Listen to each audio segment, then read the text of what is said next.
Rabbi shrah li sadri wa yassir li amri wahlul 'uqdatam min lisani yafqahu qawli. A'udzubillahi minasyaitonir rajim. Bismillahirrahmanirrahim.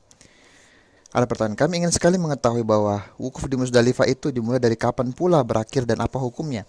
Jawaban, wukuf di Musdalifah yang disebut mabit di Musdalifah oleh para ulama ini dimulai dari selesainya wukuf di Arafah dan tidak sah dilakukan sebelumnya. Kalau sekiranya ada jamaah yang tiba di Musdalifah pada tengah malam sebelum wukuf di Arafah, lalu ia langsung wukuf mabit di Musdalifah, kemudian pergi ke Arafah dan wukuf di sana, setelah itu langsung pergi ke Mina, maka wukufnya di Musdalifah tidak sah. Sebab Allah Subhanahu wa taala telah berfirman, "Maka apabila kamu telah bertolak dari Arafah, berzikirlah kepada Allah di Masjidil Haram."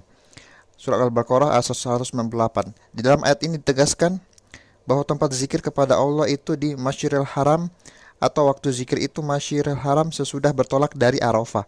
Jadi wukuf atau tinggal di Musdalifah itu dimulai semenjak usainya wukuf di Arafah dan berakhir sehingga ia usai melakukan sholat subuh.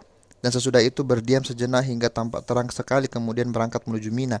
Akan tetapi bagi orang yang kondisi fisiknya lemah, tidak sanggup berdesak-desakan di kerumunan orang banyak, boleh bertolak dari Musdalifah pada akhir malam dini hari. Karena Rasulullah SAW telah memberi izin kepada kaum duafa dari keluarganya untuk bertolak pada akhir malam. Bahkan Asma binti Abu Bakar radhiyallahu an menunggu terbenamnya bulan. Ketika bulan telah terbenam, maka ia pun berangkat menuju Mina.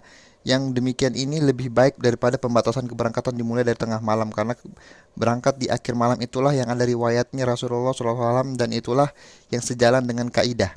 Karena Nabi SAW tidak menjadikan separuh sesuatu sebagai hukum keseluruhan, melainkan hukum keseluruhan itu ditetapkan dengan porsi yang lebih banyak. Dengan demikian dapat kita ketahui bahwa pendapat sebagian kecil ulama yang mengatakan bahwa wukuf di Musdalifah itu cukup dengan tinggal dalam waktu cukup untuk melakukan sholat maghrib dan isya sekalipun sebelum tengah malam adalah pendapat yang lemah.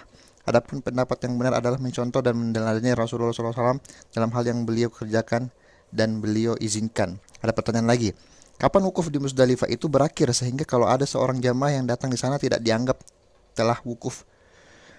Jawaban, teks hadis Urwah bin Al-Mudras radhiyallahu anhu yang di situ Rasulullah SAW bersabda, "Barang siapa yang turut menyaksikan sholat kami ini dan wukuf bersama kami hingga kami bertolak," mengisyaratkan bahwa kalau ada seorang jamaah datang Musdalifah sesudah fajar subuh terbit dan sempat melakukan sholat subuh dan waktu di mana Rasulullah SAW sedang sholat, maka wukufnya sah.